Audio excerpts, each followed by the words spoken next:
पंचदेव प्रार्थना एक शक्तिशाली मंत्र है। प्रातःकाल सच्चे मन से इसे सुनने से जीवन के सभी दुख तुरंत दूर होने लगते हैं। पंचदेव प्रार्थना को प्रतिदिन सुनने से जीवन के असंभव कार्य भी संभव हो जाते हैं। तो आइए सुनते हैं यह पंचदेव प्रार्थना।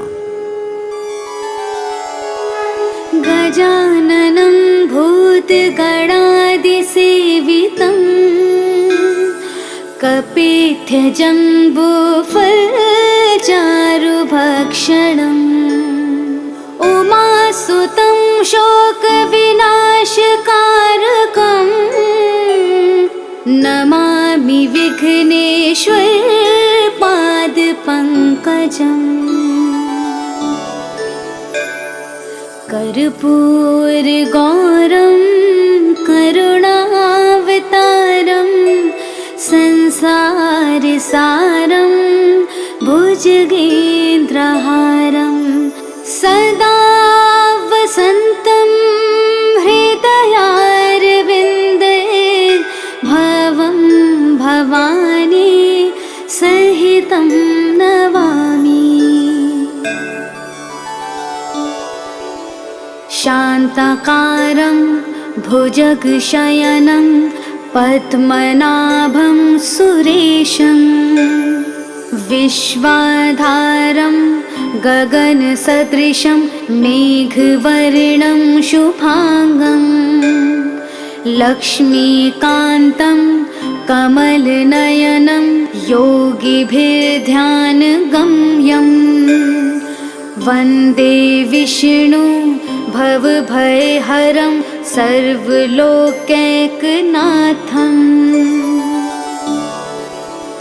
नीलाम्बुजश्यामलकोमलाङ्गं सीतासमारोपितवामभागं पाणो महासायकचारुचापं नमामि रामं रघुवंशनाथम्।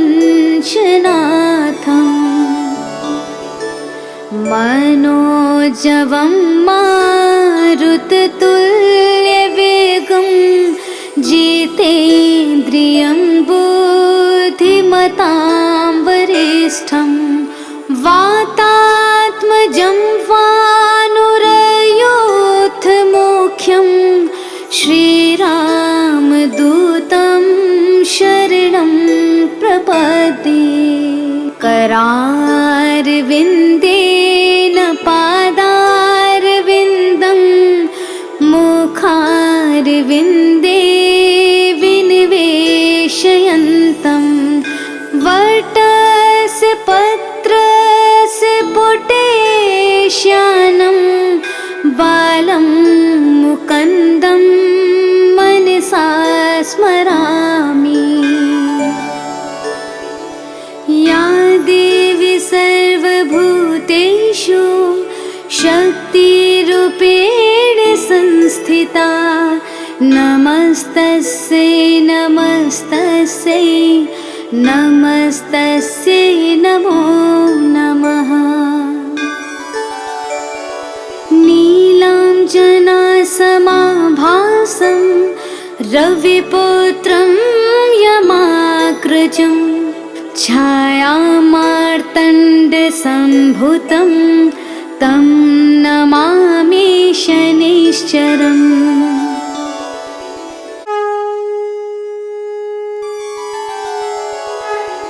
पंचदेव प्रार्थना एक शक्तिशाली मंत्र है। प्रातःकाल सच्चे मन से इसे सुनने से जीवन के सभी दुख तुरंत दूर होने लगते हैं। पंचदेव प्रार्थना को प्रतिदिन सुनने से जीवन के असंभव कार्य भी संभव हो जाते हैं। तो आइए सुनते हैं यह पंचदेव प्रार्थना। गजाननं भूतगणादिसेवितं कपित्थजम्बूफलचारुभक्षणम् उमासुतं शोकविनाशकारकं नमामि विघ्नेश्वर पादपङ्कजम्। कर्पूरगौरं करुणावतारं संसारसारं भुजगेन्द्रहारं सदा वसन्तं हृदयारविन्दे भवं भवानी सहितं नमामि। शान्ताकारं भुजगशयनं पद्मनाभं सुरेशं विश्वाधारं गगनसदृशं मेघवर्णं शुभांगं लक्ष्मीकान्तं कमलनयनं योगिभिर्ध्यानगम्यं वन्दे विष्णु भवभयहरं सर्वलोकैकनाथम्।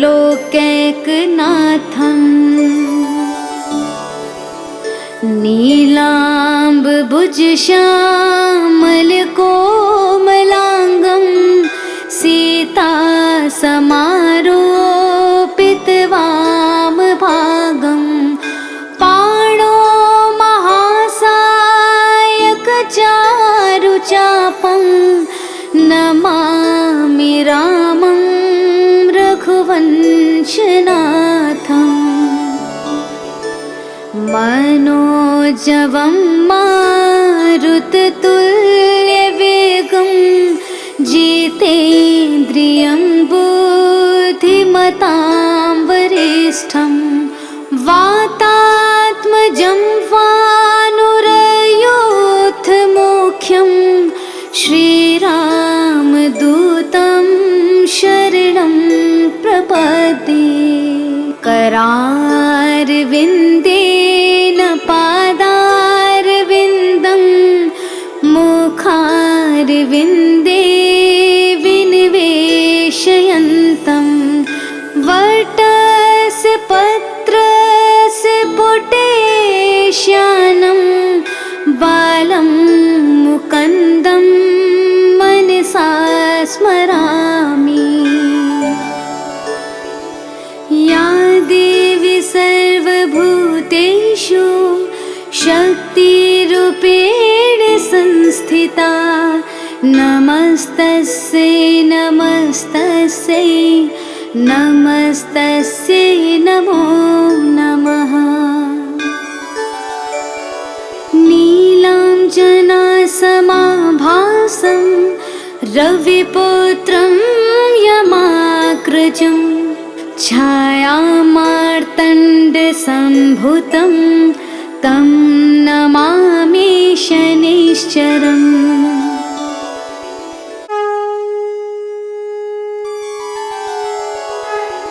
पंचदेव प्रार्थना एक शक्तिशाली मंत्र है। प्रातःकाल सच्चे मन से इसे सुनने से जीवन के सभी दुख तुरंत दूर होने लगते हैं। पंचदेव प्रार्थना को प्रतिदिन सुनने से जीवन के असंभव कार्य भी संभव हो जाते हैं। तो आइए सुनते हैं यह पंचदेव प्रार्थना।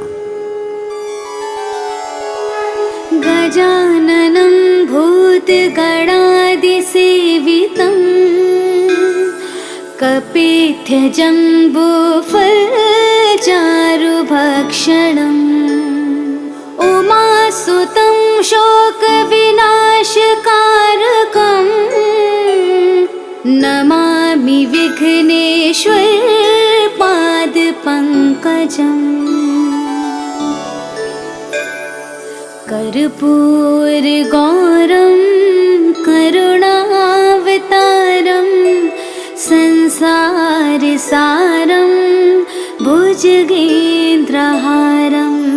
सदा वसन्तं हृदयारविन्दे भवं भवानी सहितं नमामि। शान्ताकारं भुजगशयनं पद्मनाभं सुरेशं विश्वाधारं गगनसदृशं मेघवर्णं शुभांगं लक्ष्मीकान्तं कमलनयनं योगिभिर्ध्यानगम्यं वन्दे विष्णु भवभयहरं सर्वलोकैकनाथम् नीलाम्बुजश्यामलकोमलाङ्गं सीतासमारोपितवामभागं पाणो महासायकचारुचापं नमामि रामं रघुवंशनाथम् मनोजवं मारुततुल्यवेगं जितेन्द्रियं बुद्धिमतां वरिष्ठं वातात्मजं वानुरयोधमुख्यं श्रीरामदूतं शरणं प्रपद्ये करारविन्देन पादारविन्दं मुखारविन्दे विनिवेशयन्तं वटस्य पत्रस्य पुटेश्यानं बालं मुकुन्दं मनसा स्मरामि। या देवी सर्वभूतेषु शक्तिरूपेण संस्थिता नमस्तस्यै नमस्तस्यै नमस्तस्यै नमो नमः। नीलाञ्जनासमाभासं रविपुत्रं यमाग्रजं छायामार्तण्डसम्भुतं तं नमामि शनैश्चरम्।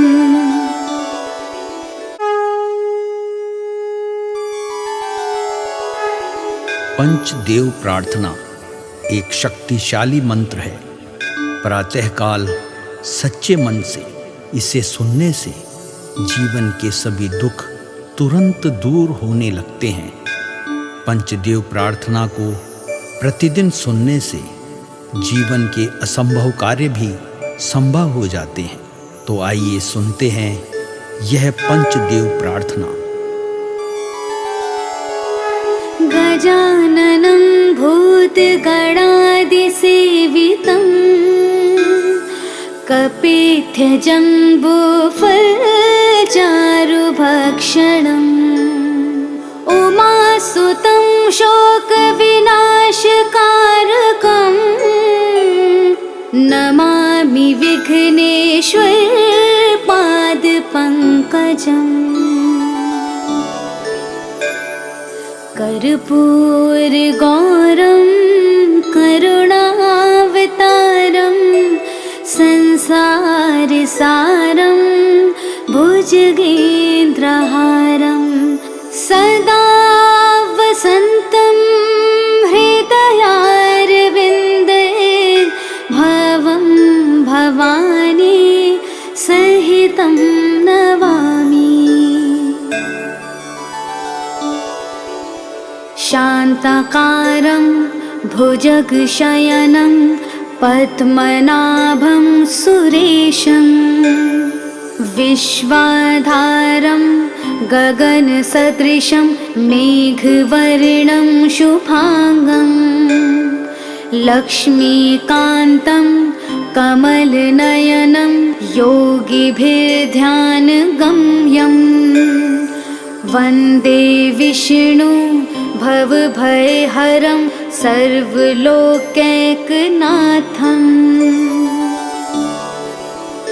नीलाम्बुजश्यामलकोमलाङ्गं समारोपितवामभागं पाणो महासायकचारुचापं नमामि रामं रघुवंशनाथम् मनोजवं मारुततुल्यवेगं जितेन्द्रियं बुद्धिमतां वरिष्ठं वातात्मजं वानुरयोधमुख्यं श्रीरामदूतं शरणं प्रपद्ये करारविन्देन पादारविन्दं मुखारविन्दे विनिवेशयन्तं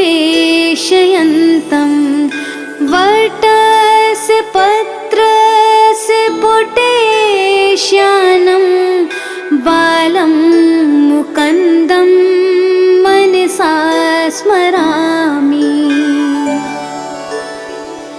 या देवी सर्वभूतेषु शक्तिरूपेण संस्थिता नमस्तस्यै नमस्तस्यै नमस्तस्यै नमो नमः।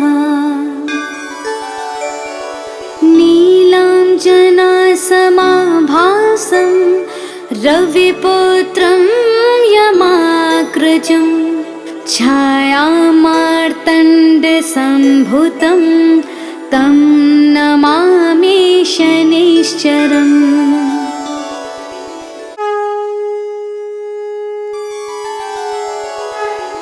पंचदेव प्रार्थना एक शक्तिशाली मंत्र है। प्रातःकाल सच्चे मन से इसे सुनने से जीवन के सभी दुख तुरंत दूर होने लगते हैं। पंचदेव प्रार्थना को प्रतिदिन सुनने से जीवन के असंभव कार्य भी संभव हो जाते हैं। तो आइए सुनते हैं यह पंचदेव प्रार्थना। गजाननं भूतगणादिसेवितं कपित्थजम्बूफलचारुभक्षणम् उमासुतं शोकविनाशकारकं नमामि विघ्नेश्वरपादपङ्कजम्। कर्पूरगौरं करुणावतारं संसारसारं भुजगेन्द्रहारं सदा वसन्तं हृदयारविन्दे भवं भवानी सहितं नमामि। शान्ताकारं भुजगशयनं पद्मनाभं सुरेशं विश्वाधारं गगनसदृशं मेघवर्णं शुभांगं लक्ष्मीकान्तं कमलनयनं योगिभिर्ध्यानगम्यं वन्दे विष्णु भवभयहरं सर्वलोकैकनाथं।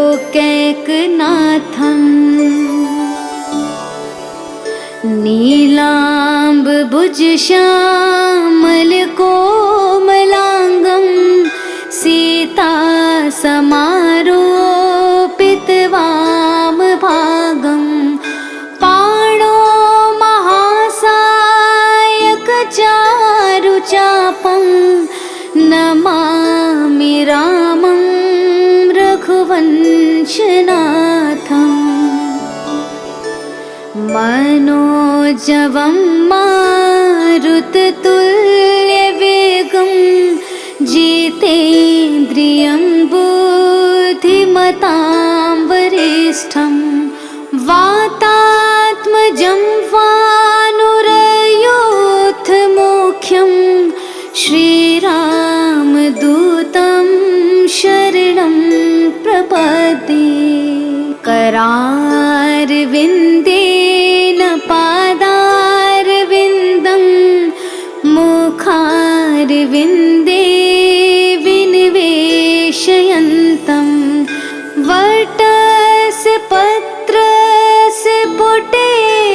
श्यानं बालं मुकुन्दं मनसा स्मरामि।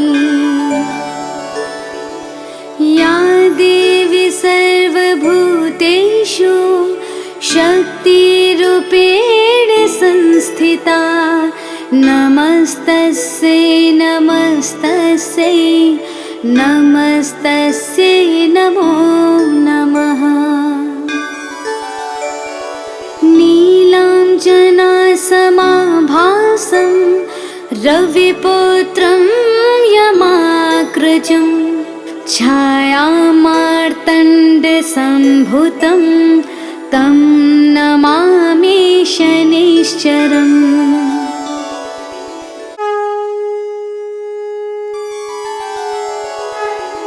पंचदेव प्रार्थना एक शक्तिशाली मंत्र है। प्रातःकाल सच्चे मन से इसे सुनने से जीवन के सभी दुख तुरंत दूर होने लगते हैं। पंचदेव प्रार्थना को प्रतिदिन सुनने से जीवन के असंभव कार्य भी संभव हो जाते हैं। तो आइए सुनते हैं यह पंचदेव प्रार्थना। गजाननं भूतगणादिसेवितं कपित्थजम्बूफलचारुभक्षणम् उमासुतं शोकविनाशकारकं नमामि विघ्नेश्वर पादपङ्कजम्। कर्पूरगौरं करुणावतारं संसारसारं भुजगेन्द्रहारं सदा वसन्तं हृदयारविन्दे भवं भवानी सहितं नमामि। शान्ताकारं भुजगशयनं पद्मनाभं सुरेशं विश्वाधारं गगनसदृशं मेघवर्णं शुभांगं लक्ष्मीकान्तं कमलनयनं योगिभिर्ध्यानगम्यं वन्दे विष्णु भवभयहरं सर्वलोकैकनाथम्।